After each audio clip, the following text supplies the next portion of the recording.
Sa headlines kan mga barata, dahil inasikasong dokumento kan mga frontliners sa Naga na dapat makaresibir ng health emergency allowance ibinulgar ni City Councilor Lito Del Rosario. Mga parauma kang kanaman Camarines Sur na sobrang naapektaran kang pag-uuran asin pagbaha, nakaresibinin ayuda. 33 anyos na lalaki arestado sa drug bypass operation kasudmang Valentine's Day. Barangay Panikwason kan siyudad kang Naga masilibrar kang sedang founding anniversary ngunya na Pebrero. Diyos marhay na hapon. Ako si Mark Mendoza, ang sa indong tagapaghatod bareta. Sa paagi kang privilege hour sa session regular kan sangguniang panglungsod kang Naga, luway-luway. Alagad doon na pinagbulgar ni City Councilor Lito Del Rosario ang napabayaan na dokumentos kan mga frontliners kang Naga na dapat makaresibinin ayuda hali sa health emergency allowance kang gobyerno nasyonal. Aramon taman ang kompletong detalye sa report ni Melvin Machado. Pugol ang pagkasuya asin pagkadisganar ni City Councilor Lito Del Rosario kan mag-avail ini kang privilege hour sa sesyon regular kang sangguniang paglunsod kang Naga kasudma. Ibinulgar kang konsyal ang napabayaan na dokumentos kang mga frontliners kang lokal na gobyerno kang Naga na pinagsumitir sa Department of Health Bicol para makaresibir kang health emergency allowance.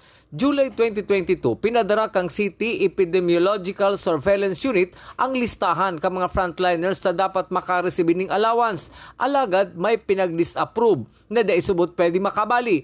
Alagad may provision man na nagsasabi kung ano ang kinakaipuhan gibuhon para sinda maikonsiderar. Ipahiling ko po sa Indo ang disapproval kan DOH Legazpi. Ilingon ta po ang item number 1. Sinasabi po dan, barangay tanod and barangay staffs are not eligible for HEA because they are not healthcare workers. Medyo ano lang po kaya ang letters. Alagad ang very revealing is yung number 2. A certification is required so they can be added. So they can be added in the list. Pigsabit po ni kag July of 2022 and hanggang ngunyan mayong follow-up na ginibuan sa tuyang seso hindi sa Naga City. But sabihon, kung dahil po ni napansin kang sangguniang panlungsod, sayang kan si mga kapagalan, kung dahil po ni pigbukasan sa sangguniang panlungsod, pwedeng mabaliwala si mga kapagalan kan mga tanod, CBRS, mga social welfare volunteers, asin iba pang mga volunteers kang PSO, CDRMO, lalo na po itong mga nagparakolekta kang basura ng mga tao kang SWMO. Ang Health Emergency Allowance nakapalaman sa Republic Act 11712. Nagsusugo na tawanin allowance ang mga nagtarabang durante kang panahon ng pandemya. 3,000 pesos ang pinakahababa, asin 9,000 pesos ang pinakahalangkaw na pwedeng maresibi bulan-bulan. Ano po ang HEA? Yun po niya ang Republic Act 11712 o an act granting mandatory continuing benefits and allowances to public and private healthcare workers during the COVID-19 pandemic and other future public health emergencies. Ipinasar kang Kongreso asin pig-aprobahan ni Presidente Duterte kang Abril 27, 2022. Ang mga kwalipikadong frontliners sa makakaresibir ng allowance kada bulan po July 2021 hanggang bilog na taon 2022. Para sa GNN TV48 Naga, Melvin Machado, Newsbreak. Mientras tanto, may nagpasalamat si the Public Safety Office Head Rene Gumba asin Engineer Joel Martin sa naging lakdang ni City Councilor Lito Del Rosario na matauanin allowance ang sa ilang mga personahe na nagsakripisyo durante kan pandemya. Nagbubuelta si Melvin Machado. Sa pagbulgar ni City Councilor Lito Del Rosario kang dapat maresibing health emergency allowance ka mga nagsiribot asin nagtarabang durante kang panahon ng pandemya, saro ang opisina ni Public Safety Officer Rene Gumba sa pwedeng matawan. Susuki PSO Head Gumba, dakulang tabang inisa sa mga personay kung marirekonusir ang sa indang esparsos. Di ako aware kang mechanics ka iyan, pero ina-assumer ko na baka sa COVID iyan related. Kang trabaho kang COVID, araman po baga nindo gabos, kami so nasa frontera, nasa tinampo. Well, katuwang kang sa tuya mga medical personnel. Dakulang bagay po sa mo kung mare-recognize man ito, pero other than that, ginibo mi si trabaho mi. Salamat kung ma-recognisar Kung dai, we will continue doing our job. Sobra man ang pasasalamat ni Engineer Joel Martin kang Solid Waste Management Office kang Naga kay City Councilor Lito Del Rosario asin Mayor Nelson Legasyon na nabukasan ang nasabing issue. Tama po ito. Pasalamat kami kay Mayor Nelson sa akin, kay Councilor Del Rosario na naisip po si Aaron Pean. Aaron po, well, ito national budget na pwedeng mapakinabangan pa.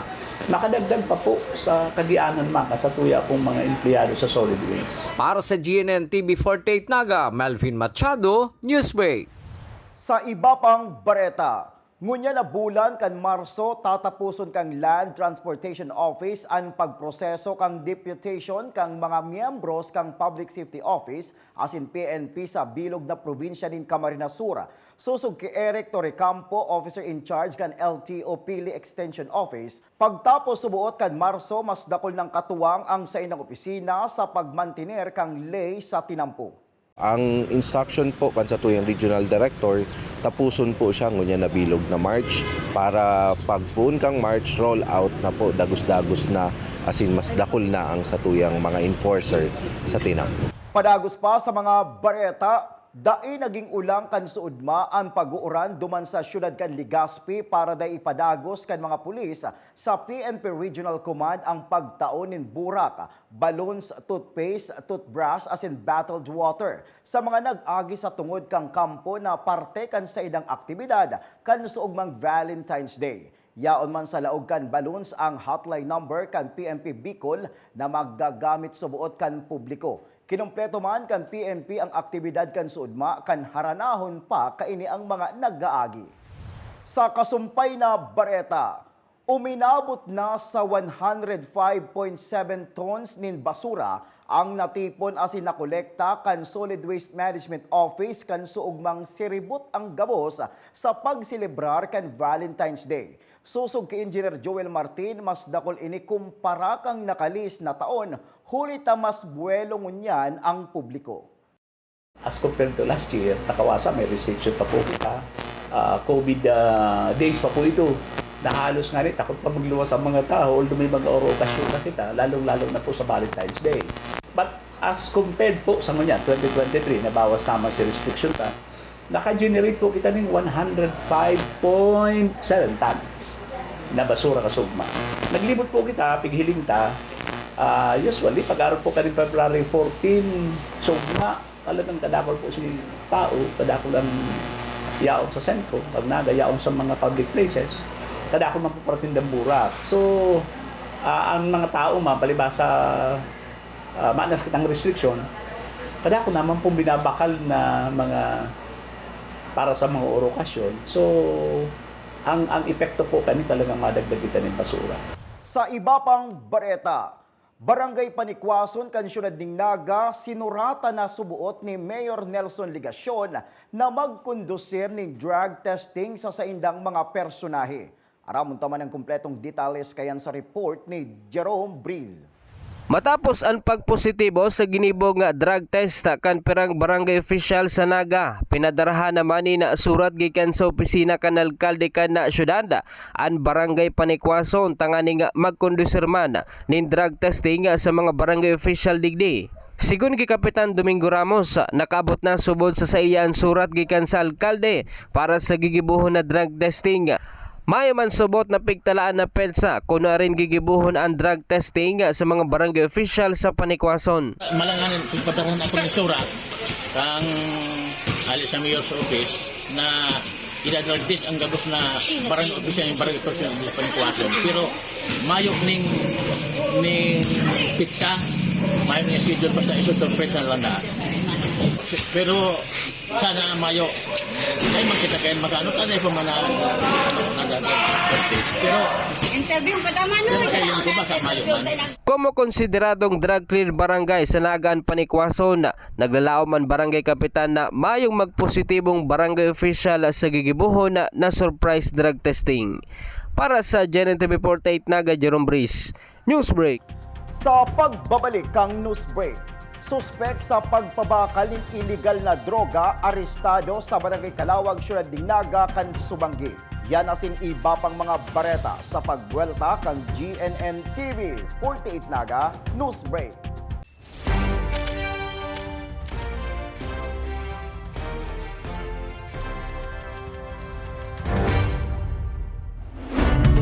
Sa oras ng sakuna, isa sa mga kailangan natin sa ating tahanan ay isang gubag. Ang isang gubag ay naglalaman ng tubig, mga dilata at biscuits upang hindi tayo magutom, energy bars or energy drink, first aid kit, communication devices tulad ng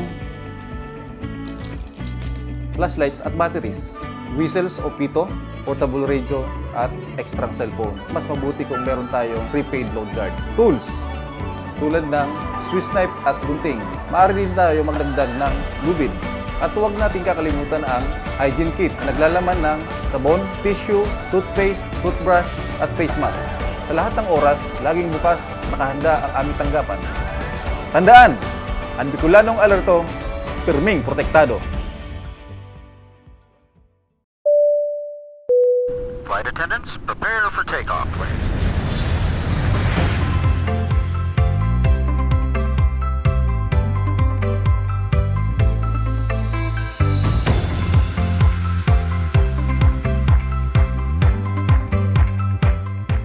Slip life vest over your head.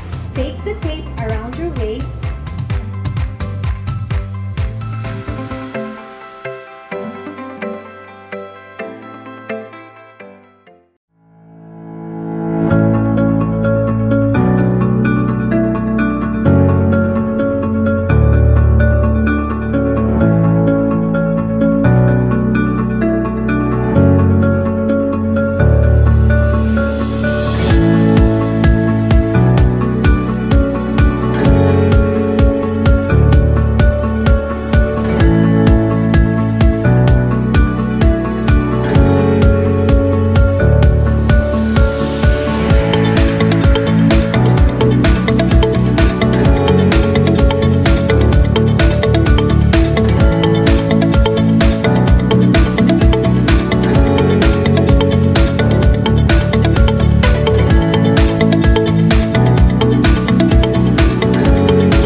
Padagos pa sa mga bareta, mga parauma sa Banwaanin Kanaman Camarines Sur, luway-luway nang nagbabangon matapos maapektaran ang senang paroy kan pagbaha. Nakaresibi naman subuot nin ayuda hali sa Department of Agriculture as in LTO. Ang detalye sa aramunta sa report ni Melvin Machado. Inabutan kang GNN-TV 48 Naga News Team, si Nanay Arlinda Jacob kang Barangay del Rosario Kanaman Camarines Sur niyaon sa taho kang uma asin pinaglilipat si ibang mahibog na nagtambo na tarok sa mga nabakanting espasyo kang sa iyong uma. Istorya ni Nanay Arlinda, 2 beses nilantupanin tubig baha ang sedang uma durante kan mga pag-uuran kang Enero asin ngunya na amay na parte kang bulan kang Pebrero. Kuyan po kaya 2 beses po ini binaha, di 2 beses po na sa lampas po diyan tubig sa kubasog na ini. Tapos po nagkulpa si tubig. Pagkakulpa kasi tubig di alang na po, otro na naman baha. Kayo na po ni maibog kuta na ni gabos po ni may tanong. Pigpilapang ko na lang ko sa maibog. Pigpilapang ko na lang siya. So grabe na ang gastos ni Ay grabe na po. Kinumpirmar man kayo niyang pinagtong ayuda kang lokal na gobyerno kang Kanaman Camarines Sur. Susuki Municipal Agriculture, Environment and Natural Resources Officer Rodolfo Nunez. Dakula subot ang sedang pasasalamat sa ayudang pinagtao kang Department of Agriculture Bicol sa mga parauma kang sa indang Banwaan. Dahil sa 1,000 sa na to, 1,000 sana si na requesta asin si pigrant kang kang Department of Agriculture. Nagipo kitang paagi dahil para si maalukaranta si gabos na barangay, 24 barangay yan. And our farmers is nearly 3,000 farmers. Sang ribo sana. Ang total area ta is 2,893. Pig proportionate ni duman sa area kang barangay. So pig-divide ta si 1,000 sa total area times the area kang kang barangay. So yun man lang to ang sa indang allocation that's proportionately divided. Di masubot pinaglalauman ka mga paraoman na mangyayari ang sigidong pag-uuran na nagdaraning pagbabaha na syertong mapababa kang sedang ani ngunya na bulan. Para sa GNN TV 48 Naga, Melvin Machado, Newsbreak. Mientras tanto, dakulang tabang pa sa mga paraoma ang pinagtaong fertilizer discount voucher kan Department of Agriculture. And salamat Department of Agriculture digdi sa vouchers, fertilizer discount vouchers. Natawanan na ang kanaaman ning ang samuya allocation lang dapat is 409 hectares. Pero nag-request naman kita, padangatong kita ni Director Rodel Tornilla, nag-request kita ng additional dahil dikit-dikit lang, almost 3,000 farmers, 2,893, 409 lang allocation kang kanaaman, pero naghagad kita, pigran kita ng additional 200, kaya salamat na maray Department of Agriculture. Sa satuyang police report, panibagong drug suspect arestado sa ginibong anti-drug bypass operation sa Barangay Calawag, Syudad ng Naga. Aramon taman ng kompletong detalye sa report ni Jerome Breeze. Dahil na naginibong makapalagpas sa mga operatiba ang sarong 33 anyos na lalaki matapos iniga madakop sa aldaw mismo nin mga puso sa ginibong drug bypass operation sa Sitio Clupa sa Barangay Calawag, Naga City pasado alas 9 ka Subanggi. Ang sospek na si Joe Christian Angeles, 33 anyos, ang nabakalan kan mga operatiba nin kantidad 15,000 pesos na pinagtutubaran Cebu. Apara digdi, nakuha pa sa posisyon kay ni an 4 na plastic sachet na may log din illegal na droga. Kaya kabilugan na 47,600 pesos ang na-recover sa nasabing sospek. Nasa kustodiya na ini kan Naga City Police Office tanganing sangatanin kasong pagbalgar sa RA 9165 on Comprehensive Dangerous Drugs Agob 2002. Para sa GNN TV 48 Naga, Jerome Breeze, Newsbreak. Sa iba pang bareta, huli kan pagkakaigwa giraray ning landslide kan suudma sa Tiwi Sangay Road. Liwat da inaagihan ang nasabing tinampo matapos na ipagbawal giraray ang pag-agi digdi huli kan peligro na dara kang landslide. Tulos man nagpasiring sa lugar ang rescue team kang Sangay asin mga taga DPWH para hilingon ang hiwas kang nasabing landslide.